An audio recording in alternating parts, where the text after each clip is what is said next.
the guys behind me said they saw me. I'm like, take a reflex. I didn't feel it. The next morning, when I stood up and I arched back, it felt like I did too many sit-ups, like sore in the sternum.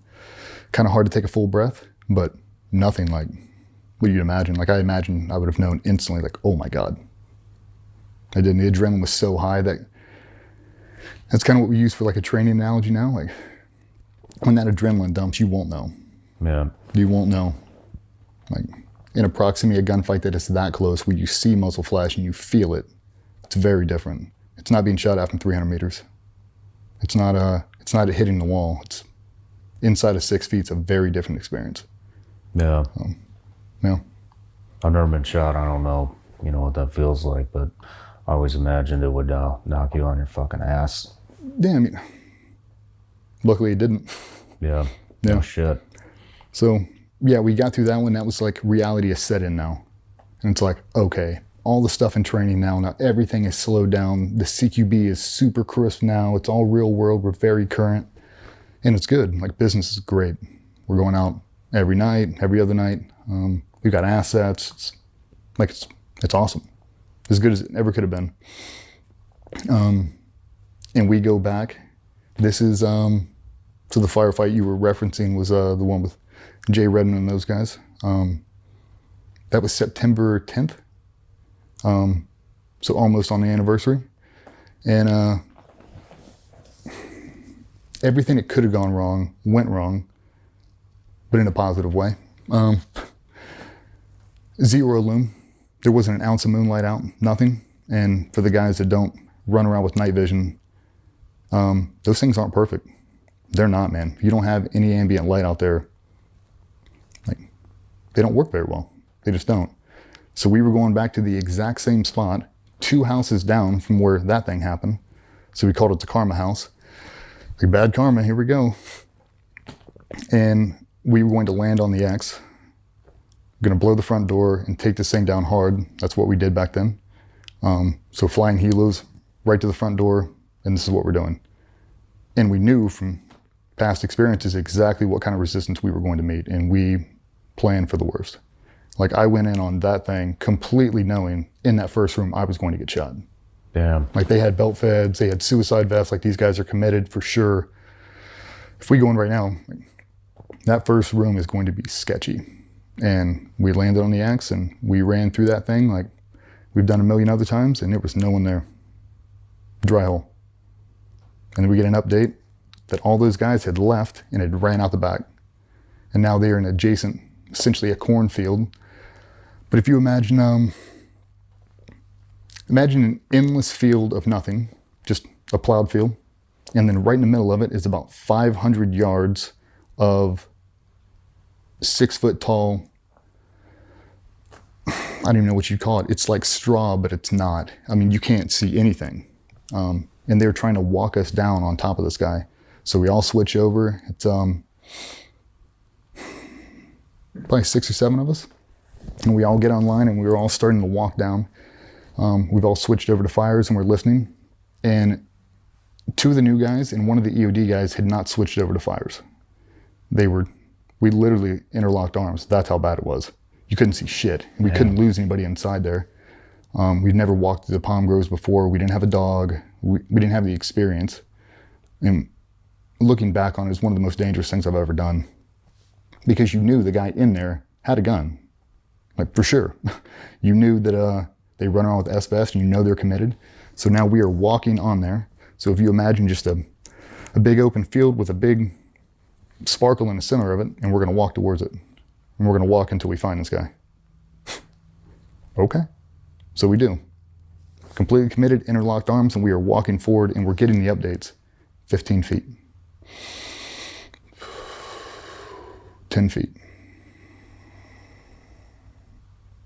You're standing on him.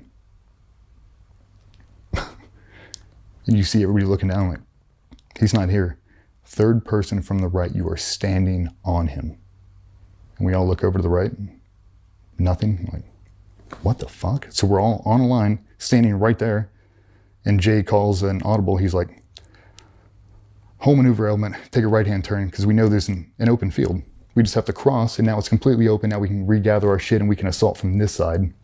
By just walking through all this crazy brush, we can approach it from the open side and just walk in the brush a little bit, maybe call them out, do something else. And when we turn right, this element stayed. They didn't get the word. So now we have a bad guy, our element, and then another element. Now we're in a Polish ambush. We turn, we walk out, and we enter this beautiful manicured open field. There's not an ounce of cover anywhere in it. There's not a rut. There's nothing. There's not a rock. There's a single tire, and it's about 20 feet, 30 feet from the edge of the brush line. It's just out there, and we're standing there, and a team guy gaggle, standing around like wondering, what the fuck? Is this guy really there? Is it a dog? Is it some animal? Like, these guys are clearly lost.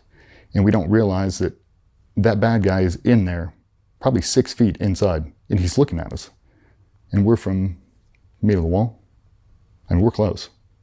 We're having a full-on conversation, and at one point, we're trying to relay to the other guys, because now we know we've lost 3. Now they're lost in brush country. We have to reconsolidate them so we can deal with this guy, because now we know the reality. We've turned the entire profile. Blue forces, bad guy, blue forces. We've got all the rest of the guys over here on the west side, and now we're trying to do a link up. Like, we have to get them around to reconsolidate with us. The blue force picture and knowing where everybody is it's challenging at times, but you really have to know then. We basically walked right up to the edge. It's Jay's there, our corpsman, our terp, the JTAC, and a guy we'll just call Matty is standing there with me, and we're all in kind of a team guy gaggle. And Jay hears something in the bushes, and I think he believed at the time it was the guys. And he screamed out, "Hey."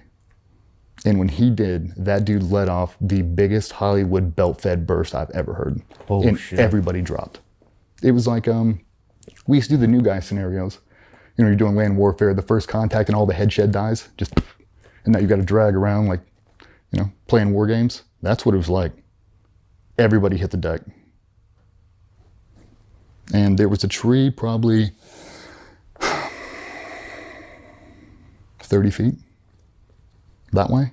And I remember I turned, I heard it, watched them drop, and I was sprinting so fast to that thing. I remember the dust kicking up in front of me when he was tracking me. I dove behind the tree, and he pounded on that tree for what seemed like an eternity. I was on my back looking up. I mean, you can imagine, helmet's cockeyed, there's no ambient light, I can't see shit through my nods, and there's just dirt blowing all over me. I mean, I am consumed by this. I don't even know where he's at now. I don't know if he's on his feet chasing me down, like I'm just overcome with withering fucking fire. And then it stops. And he pans back over and he starts to engage the dudes. This thing goes on for a little bit, and we're trying to reconsolidate. The JTAC has went out and he's trying to grab people now. He's behind a tire. I remember looking over and seeing Jay, and I remember him sitting upright, and I watched him get shot one more time, right in the face, and it looked like that was it. He hit the ground so hard, you knew he was dead. So there's an audible that has to be made. We have the JTAC, and behind this tractor tire, that I mean, it's a tractor tire. It's not big. It's about that high off the ground, serves no purpose. And he's behind it, and I'm directly adjacent from him looking at him. Like, I have an out this way. We can't, because we have all these dudes that are shot up. And I remember it was like the scene from Black Hawk Down. Come to me. Fuck you, come to me. Ready? Yep. And I got up and I ran as fast as I could, and I dove like a baseball slider in behind that thing. And it was such a sigh of relief to feel another human next to me. I was so thankful that he was there. And now we have to figure out how to get out there and bring those people back here. And this whole thing's happening very, very fast. So Jay's been shot multiple times. He's discombobulated, he's talking, and this guy's still trying to shoot him, but he can't see shit because it's black. So if you're quiet, he can't hear you. The bravest thing I have ever seen in 17 years happened on that night. I watched Matty get up and run forward after he'd already been shot and grab our corpsman and is dragging him backwards, just like out of the movies. Corpsman pulls out his pistol and is shooting into this bush line. And Maddie gets shot again. Boom, spins him around and dumps him. He gets back up, grabs him and gets shot again. Dumps him and he gets back up and continued to drag him back until we got them all back to the tractor tire. You know, we're all pulling them in there and we basically just dogpiled on them. Just plates on plates, just trying to build up a human wall to not let these people be shot again. And he's still shooting us the entire time. He hasn't let up. He just doesn't know where we're at now. So if we can keep everybody quiet, we've got hands over mouths, like people are screaming. We had, the corpsman got shot through tib fib, shattered his leg. Maddie got shot through the brachial artery, hit his humerus and shattered that, and it flipped over the back of his neck.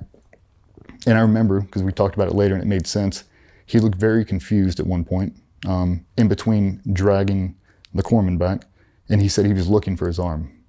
When it broke, it snapped and went over his neck, and he looked down and just saw this. Couldn't see it. I mean, there's no moonlight, you can't see anything. You can't see under nods right there, it's just gone. You look down and there's a stump there. So he doesn't know. He's been shot in the leg. Jay's been shot in the leg and the side plates. I think he took a double stack to the elbow, so it blew out his entire arm. And then he took one to the face that basically removed his jaw, removed his nose, and you could look inside him. It was as bad as it could have been. So we get them back and we go into TCCC mode. Tourniquets on there, we're packing wounds, we're doing that, and thank God for that course. I don't know where we'd be without that. The live tissue training and all that. That was, I was so prepared for that. We were in and out of that blowout kit so fast. And I joke with Maddie about it. He was, I put the tourniquet on him, he was begging for me to stop. I was like, two more turns. Finally got the blood to stop. I mean, I had my fingers inside his arm, feeling out that thing. The medics working on Jay and the corpsman, putting on tourniquets, pressure dressings, all that. And I remember having a distinct conversation with Maddie. He's begging me for quick clot. He's like, quick clot, over and over and over. I remember from talking to the surgeons during the training, he's like, if you dump quick clot in there, the only way to remove it is to cut it out. And it's inside of his bicep. And I mean, to me, I have the bleeding stopped. I have it under control.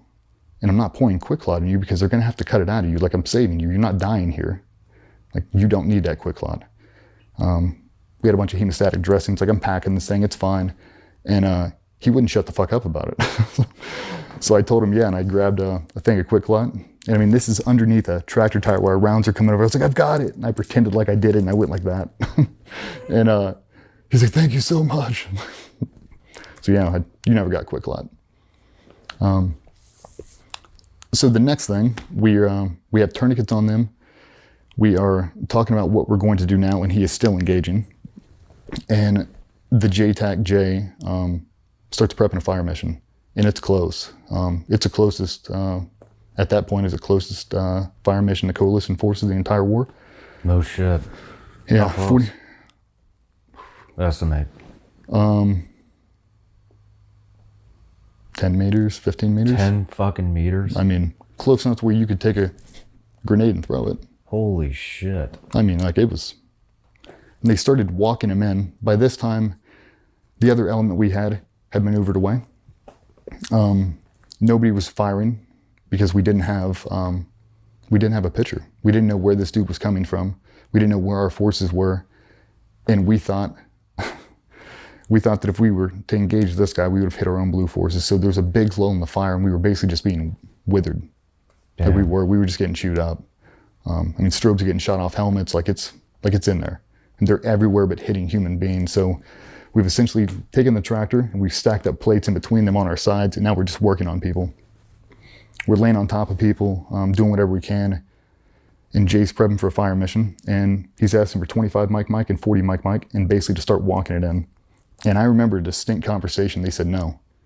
They said it's too close. And he said, we're gonna fucking die anyway. Juliet Alpha, send it.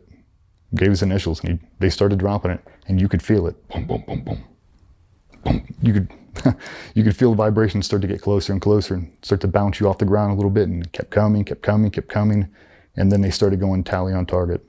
And I mean, you could hear that dude, the impacts. You'd hear him smack. You could hear him screaming, and it was very satisfying. Like, just let him go. Like, let him go. Like, we're not walking back up that tree line again. Let that dude die. We called in for a Medevac. They landed right on the X, right there where we were. We loaded him on there, and I jumped in. The corpsman had already been shot, so we had him, Maddie, and Jay Redmond. And we talk about the typical team guy shit sometimes about, if this happens, just put me out of my misery. You know what I mean? Like, yeah. If I get hit by an IED and it blows my dick off, just finish me. Like, people say that shit. Yeah. That would have been one of the times. If my face looks like this, put me down. And he was the most coherent, the most calm dude I have ever seen. Sitting upright, leaning forward, letting shit pour out of his face so he could breathe. And he didn't say much, man. I don't know if the shock hit him. I don't think he knew how bad it really was. So I'm working on Maddie and the helo. We're kind of doing the whole comb thing, running down his fingers. We're finding bullet holes. We're trying to patch all this stuff up, and we get him back. Those helo pilots flew that bird so fast. I thought they were going to suck us out of the bird. Like, we had to shut the doors. I've never been in a 60 that flew that fast, ever. I mean, to this day. That thing was in a full attack mode the entire way back. It was the fastest shit I've ever been in. And thank God for it. Some of the stuff you don't think about, like the tourniquets slipping. Like, now the compartment syndrome sets in, all the blood's getting pushed out, now it gets loose. Now he starts blowing blood all out of it. Like, it's in my mouth, it's all over me, like I'm covered in it head to toe. Like, it's, I mean, it looks like a scene out of Black Hawk Down on the back of that helo. Like, there's just med kits everywhere and just people laid out. It's like another dose of reality. You know, team guys do get shot, and if you're not trained to handle that situation, you won't rise to that. Like, if I wouldn't have been through TCCC, if all those dudes wouldn't have played out that exact scenario hundreds of times in training, I don't know what would have happened. Like, it's a testament to how good those dudes were prepared. That JTAC, the balls he had to drop that, the confidence he had in that AC-130 crew. Like, if you miss that thing, like, your first round for windage, it was so close it could have killed us. It's like, that's the confidence. It was humbling, man, to get back from that thing. I remember we dropped those guys off. I wasn't there for the rest of the target. What happened after that? I was probably gone for an extra 2 hours, and I came back from the debrief, and I walked in, and, you know, I'm an emotional fucking wreck. I would have sworn that Matt was going to die for sure. Like, Jared, looked like he was dead. I never thought he'd make it. I mean, just the way his face looked, like, it looked so bad. But outside of his arm, no real life-threatening injuries, outside of a shit ton of cosmetic stuff. I mean, it's a really lucky way to get shot. Matty was a different animal. He got a bad infection. External fixators, you know, just all over the place in the hospital. A very surreal moment, especially for that deployment. Just, that's how we're going to end this whole thing. It's a somber way to go home on that deployment. And I never really got to process it. I didn't have time. Just the whole reality of what had happened, kind of what we've been through, you know, together as a group. Being in firefights is one thing. Like, being in that is completely different. Like, just helpless. I couldn't shoot back. I couldn't do anything. I could just lay there and put my plates in front of that guy and hope he shoots me and not you. I can give you a tourniquet. Outside of that, man, outside of moral support, like, we're all just in this together. And I would have bet anything. There's no way we would have walked away from that. I thought we were dead after the initial contact. It was so close. It was so violent. And I think it was kind of that, not lackadaisical attitude, because we were definitely wired tight for that, but it's not reality until it's reality. Like, that's not going to happen. Yes, it is. Whether you want it to or not, it's happening right now. So, yeah, a lot of good lessons learned from that. A lot of stuff that I carried with me my entire life, even in training. You know, a lot of guys will put on this Hollywood show during training. They'll run out there and they'll, like, try to save the princess or some kind of crazy shit. No, sometimes you have to. Sometimes you have to get up and you have to say, cover me, and you have to go out and do that. And sometimes you have to call in danger close fire missions. Sometimes you have to run out there being shot already and drag back a dude to save his life. Like, there's no argument with that. That's the most heroic shit I have ever seen. Ever. I mean, to this day. Like, if I had one defining moment where I stood back and I was just starstruck, that's it. Like if I had to capture a 30-second clip of, do you want to be a Navy SEAL? Why do you want to be one? Because people will do this for me. That'd be it. That'd be Jake on a fire mission, Maddie run out there, grab him back to corpsman, dragging him back. It was a badass move. That is some heavy shit. Oh, fuck, man. Damn. So yeah, I'd almost been killed like 6-7 times on that deployment. It was getting rough, and that was kind of the last straw. We were about to do turnover. They medevaced all those guys home, and then they sent me back on the first bird. And when I landed, I went and saw Maddie in the hospital. His mom was in there, and it was cool, man. Like, then the connection to reality, because we hadn't had that before. I've never had a guy in a platoon be shot, and it gave me a really good insight on what happens when you actually get shot. Like, it's not the movies. It's not a graze. It's not like, oh yeah, he took it and he continued to fight for 6 hours and he doesn't miss a rotation. Like, that bullet hits your bone. You're out of this program, maybe forever. You're definitely out of it for 9 months. Multiple surgeries, now infections and rehab and physical therapy, and you gotta get cleared by the doctors and everything else. Everything that goes in behind the backside to get you back up and running. It wasn't a reality. We never had to deal with it. Like, I definitely take that forward now to training. Like, when we do simunition shit, I use that as a prime example. If you haven't seen what happens when a bullet hits human bone on the blue side or on the bad side, the bullet doesn't care. It's doing the exact same amount of damage. Like, you're out of the game for 6 months, man. Yeah. So, but yeah, that was how we wrapped up 2007. That's pretty fucking rough. Yeah. You keep in touch with all those guys still, or? Yeah, I was just texting with the JTAC, actually the day before yesterday. Really? Trying to get him to come in and do the skateboard thing. Yeah, get some art therapy on. Get the boys back together. I think everybody, whether those guys will admit or not, I don't give a shit. Like, that really fucked us up. Yeah. It's rough, man. Yeah. Gotta sit there and just wait to die. Damn. Yeah. It was, yeah, it's a surreal experience, just the proximity of it. That's something that can't be overlooked. Like, it's different being pinned down from a couple hundred meters away, like you can get up and maneuver. Like, not this one. Like, if that dude would have stood up and just walked us down, it would have been over. So it's like all the lessons learned on laser placement, how to focus your nods, ambient conditions, everything else. It's like, I know now. It's like one more pearl. Yeah, lock that one away. I won't ever forget that again. Damn.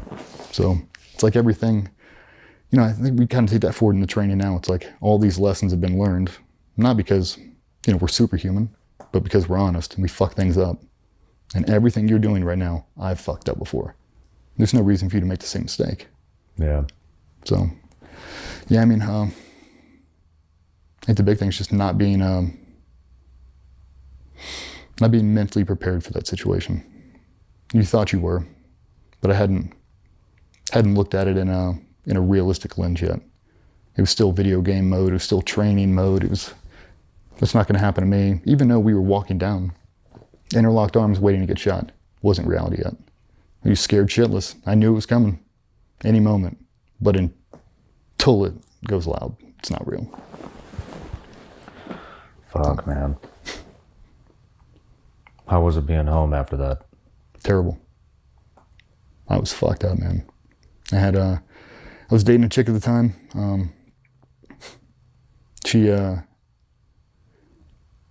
Shit just went south, dude. I was in a bad spot. Everything sent me over the edge. Just hyper vigilant. I just couldn't shake it. And I think I really started to obsess over everything then. Like the details in training, training methodology, and just like I really became a student of the craft then. Like then I got it. Like, all the shit all these old dudes have been talking, this is why. This is what they were trying to prepare me for, but they didn't have a formula to give it to me. They didn't have a movie. They didn't have their own C story to tell me this. They just knew from training over and over and over, this is what it has to be, and they were right. Like, if you make training so realistic you don't know the difference because of your mindset, it's very hard to trip people up. If I paint it real in my mind during training, my body won't know the difference. So. Fuck. Let's take a break. Yep. That was heavy.